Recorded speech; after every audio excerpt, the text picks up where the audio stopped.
ذرا اس آیت پر اب نگاہ کو مرتکز کیجئے، انسان کا خسارہ کیا ہے؟ دیکھیے، سب سے پہلے میں آپ کی توجہ دلاؤں گا، ذرا آنکھیں کھول کر قلب حساس کے ساتھ نوع انسانی کا مشاہدہ کیجئے، کیسے کیسے دکھ، کتنی تکلیفیں، کتنی محنت، کتنی مشقت ہے جو ہر انسان کا مقدر۔ قرآن مجید میں ایک مکمل سورت ہے، سورت البلد، اس میں اللہ تعالیٰ نے متعدد قسمیں کھا کر ایک بات کہی، لا اقسم بہذا البلد وانت حل بہذا البلد ووالد وما ولد لقد خلقنا الانسان فی کبد۔ ہم نے انسان کو مشقت ہی میں پیدا کیا، یہ مشقت ہر انسان کا مقدر ہے۔ لوگ گھروں کو چھوڑ کر آئے ہوئے ہیں، کہاں کہاں انسان جاتا ہے، یہ اس دنیا میں محنت اور مشقت۔ ہاں، ایک مغالطہ ہو جاتا ہے کہ شاید یہ محلوں میں رہنے والے جو ہیں انہیں کوئی مشقت نہیں، انہیں کوئی دکھ نہیں، حالانکہ حقیقت یہ نہیں ہے۔ جو جتنا امیر ہے آپ دیکھیں گے اس کی جسمانی مشقت کم ہے، ذہنی کوفت زیادہ ہے۔ ٹرینکولائزرز کی انہیں ضرورت پڑتی ہے، انہیں سیڈیٹیوز چاہیے، خواب آور دوائیں مزدور کو نہیں کبھی ضرورت پڑے گی۔ وہ 8 گھنٹے کی محنت کرنے کے بعد ایسا سوتا ہے کہ وہ صبح ہی کی خبر لے گا۔ اور یہ وہ لوگ ہیں کہ جن کو ہپنوٹکس، خواب آور دوائیاں، سیڈیٹیوز، مسکن ادویات، یہ سارا لیبلیم اور یہ ویلیم اور یہ فلاں اور یہ فلاں، یہ کت کے آ جاتا ہے؟ ذہنی سکون اور اطمینان انسان کو حاصل نہیں۔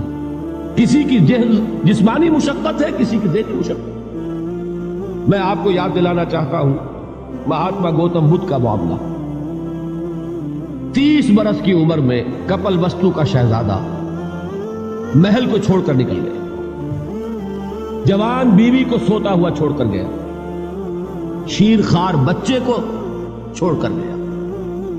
راجدھانی میں رہنے والا محل کا باسی، جسے یہ معلوم ہے کہ باپ کے بعد مجھے یہ سلطنت ملنے والی ہے، کیوں گیا؟ کبھی کبھی آپ نے سوچا؟ اس نے انسان کے غم اور دکھ کا مشاہدہ کیا۔ اس نے دیکھا کوئی اندھا ہے، ٹھوکر کھا کر گر رہا، کوئی والدین کھڑے ہوئے رو رہے ہیں اور ان کی نگاہوں کے سامنے ان کا نہایت محبوب بچہ دم توڑ رہا ہے اور وہ کچھ نہیں کر سکتا۔ اس نے سوچا یہ صدمہ کیوں ہے انسان کا، یہ دکھ اس کا مقدر کیوں ہے؟ اس صدمے سے، اس دکھ سے نجات پانے کی بھی کوئی شکل ہے کہ نہیں؟ انسانوں کی ایک عظیم اکثریت، شاہ ولی اللہ دہلوی رحمۃ اللہ علیہ کے الفاظ ہیں کہ وہ لدو اونٹ اور کولو کا بیل بن کر زندگی بسر کرتی ہے۔ جو 8 گھنٹے تک اینٹیں ڈھو رہا ہو، اس شخص کا تصور کیجیے، وہ واقعی انسان ہے یا حیوان بن گیا ہے؟ اور 8 گھنٹے کی اس محنت کے بعد بھی ہو سکتا ہے کہ 2 وقت کی روٹی اسے پوری نہ ملے۔ اور یہ تو ہو سکتا ہے، نہیں ہوتا ہے کہ اگر بچہ بیمار پڑ گیا ہے تو شاید کوئی برتن بیچے بغیر اس کی دوا کا سامان نہ کر سکے۔ ایسا شخص کتنے بوجھوں تلا دبا ہوا ہے، کتنی مشقت کے اندر پسا ہوا ہے۔ لدو اونٹ اور کولو کا بیل، انسانوں کی عظیم اکثریت کی سطح پر زندگی بسر کرتی ہے۔ لیکن آپ کو معلوم ہے کہ کولو کے بیل کے لیے مشقت ہی مشقت ہے، اس کے احساسات یہ نہیں ہیں جو کہ ان سے انسان کو جو صدمہ پہنچتا ہے۔ ایک بیل کو اس سے کوئی غرض نہیں کہ اس کا کوئی بچہ بھی تھا کہ نہیں تھا، اس کو کوئی بخار ہوا ہے یا کیا ہوا ہے، اس صدمے سے وہ بیل بچا ہوا ہے۔ گھوڑے کو کوئی پتہ نہیں کہ میرا بھی کوئی اولاد میری ہے یا نہیں ہے، اور مجھے اس کا کوئی صدمہ ہے یا دکھ ہے، کوئی پتہ نہیں۔ لیکن انسان کا معاملہ یہ ہے کہ والدین کو جو جو دکھ دیکھنے پڑتے ہیں اپنے بچوں کے لیے، اپنی اولاد کے لیے۔ رات کی نیند ہے حرام ہے اس لیے کہ بچہ بخار میں تپ رہا ہے یا درد سے تڑپ رہا ہے، لہذا نہ ماں سو سکتی ہے نہ باپ سو سکتا۔ میں نے ایک موقع پر دیکھا، لاہور میں کیروسین آئل، اس زمانے میں ابھی سوئی گیس نہیں آئی تھی، اور اکثر و بیشتر جو ہے یہی مٹی کا تیل جو ہے ایندھن کے طور پر استعمال ہوتا تھا، اس کی شارٹیج ہو گئی تھی۔ تو کئی فرلانگ لمبی قطاریں لگتی تھی ان دکانوں کے باہر، ڈپوں کے باہر، اور ایسے ایسے منظر بھی کہ ایک خاتون برقع پوش، ایک گود میں بچے کو لیے ہوئے، ایک کی انگلی پکڑے ہوئے، بوتل ہاتھ میں لیے ہوئے تیل کے لیے، اور کئی گھنٹے کھڑی ہے دکان۔ یہ مشقت انسان جھیلتا ہے کہ نہیں؟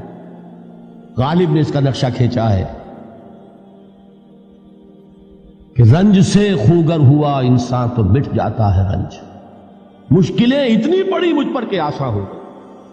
ہم بھول جاتے ہیں، ورنہ واقعہ یہ کہ قلب حساس ہو اگر اور قید حیات و بند غم اصل میں دونوں ایک ہیں. موت سے پہلے آدمی غم سے نجات پائے کیوں؟ اچھا یہ تو ہوا لقد خلقنا الانسان فی کبد.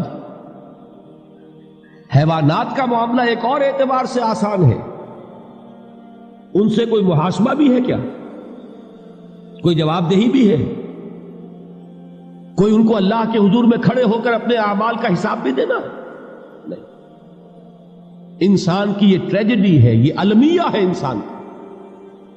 اس کو بھی قرآن مجید کی ایک سورت میں قسمیں کھا کر اذا السماء انشقت، اس کے بعد کیا فرمایا؟ یا ایھا الانسان انک کادح الی ربک کدحا فملاقیہ. اے انسان، تیرا المیہ، تیری ٹریجڈی اس سے کہیں بڑھ کر ہے. تجھے صدمے پر صدمے جھیلتے ہوئے، مشقت پر مشقت برداشت کرتے ہوئے ایک روز اپنے رب کے حضور میں بھی کھڑا ہوگا، جواب دہی بھی کرنی. اس دن کے حساب سے، اس دن کے احساس سے جو بڑے بڑے ہماری امت کے عظیم جو گلے سرسبد ہیں، ان کا یہ حال آپ نے پڑھا ہوگا. حضرت ابوبکر صدیق رضی اللہ تعالی عنہ وہ ایک عجیب کیف کے عالم میں فرمایا کرتے تھے، کاش میں درختوں پر چہچہاتی ہوئی چڑیا ہوتا جس سے حساب کتاب نہیں ہوگا. کاش کہ میں گھاس کا تنکا ہوتا جو آج ہے اور کل آگ میں جلا دیا جاتا، ختم ہو جاتا، اس سے محاسبہ کوئی نہیں. وہ جس کے احساس سے کہ حضرت عمر جو ہے اپنے انتقال کے وقت سخت بے چین تھے. ان کے بیٹے حضرت عبداللہ ابن عمر رضی اللہ تعالیٰ عنہما نے ان کا سر جو ہے وہ اپنے زانوں پر رکھ لیا تو کہا نیچے ڈال دو. ایک عجیب بے کلی اور بے چینی. انہوں نے کہا ابا جان آپ کیوں پریشان ہیں؟ آپ تو عشرہ مبشرہ میں سے ہیں. آپ کو تو اللہ تعالیٰ نے جنت کی بشارت حضور کے ذریعے سے اس دنیا میں دی. حضرت عمر فرماتے ہیں کہ خدا کی قسم اگر قیامت کے دن عمر برابر سرابر پر چھوٹ گیا تو بہت بڑی کامیابی تصور.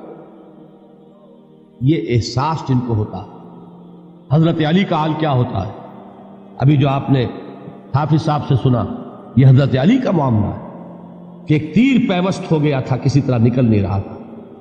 حضرت علی نے فرمایا کہ اچھا چھوڑو مجھے، میں نماز کی نیت باندھتا ہوں. نماز کی نیت پڑھتے تھے تو لرزتے تھے، کانپتے تھے. کس کے سامنے کھڑا ہوں اور کس کے سامنے مجھے ایک دن جواب دہی کے لیے کھڑا ہونا ہوگا. لن تزولا قدم ابن آدم، حضور نے خبر دی ہے ابن آدم کے قدم ہل نہیں سکیں گے.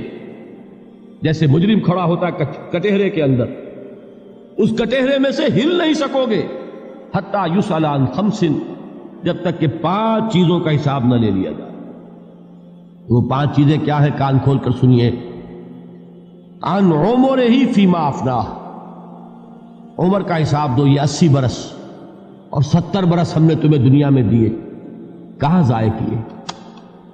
وعن شبابہ فیما ابلاہ، اور خاص طور پر جوانی کا دور، امنگوں کے دن، ولولے ہوتے ہیں، قوت ہوتی ہے، توانائی ہوتی ہے، آدمی چلتے ہوئے زمین پر پاؤں مارتا ہے، قوت جو ہے وہ اپنا اظہار چاہتی ہے. یہ جوانی کہاں گلائی؟ حساب دو، ایک ایک لمحے کا حساب دو.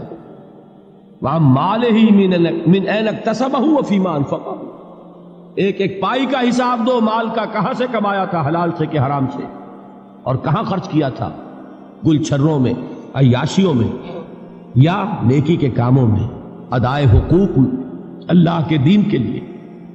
4 سوال ہو گئے. 2 زندگی کے بارے میں، ایک زندگی پوری بحیثیت مجموعی کہاں کس کام میں لگائی، اور خاص طور پر شباب کا دور کہاں لگایا. 2 سوال مال کے بارے میں، کمایا کہاں سے، حلال سے کہ حرام سے، جائز سے کہ ناجائز سے، خرچ کہاں کیا. اور آخری سوال وَعَمَّا عَمِلَ فِيمَا عَلِمَ، جو علم حاصل کیا تھا اس میں عمل کتنا کیا. علم کے انبار لگاتے چلے گئے اور عمل کے آغاز کی بھی نوبت نہ آئی. یہ علم جو ہے یہ اس روز سب سے بڑا وبال بن جائے گا. انسان اتنا علم اور عمل کچھ نہیں، بجائے کہ کریڈٹ کا ذریعہ بنے یہ الٹا ڈیبٹ کا کھاتہ بن جائے. یہ جواب دہی کا احساس ہے کہ جس کی وجہ سے انسان کی ٹریجڈی جو ہے وہ دوہری ہے. کوئی حیوان اتنے بوجھ تلے نہیں. مشقت کی، محنت کی، اس زندگی میں ختم ہوئے، اس کے بعد کوئی محاسبہ نہیں. اس کو بھی غالب نے خوب کہا ہے کہ اب تو گھبرا کے یہ کہتے ہیں کہ مر جائیں گے، اور مر کے بھی چین نہ پایا تو کدھر جائیں. یہ ہے وہ ہیومن ٹریجڈی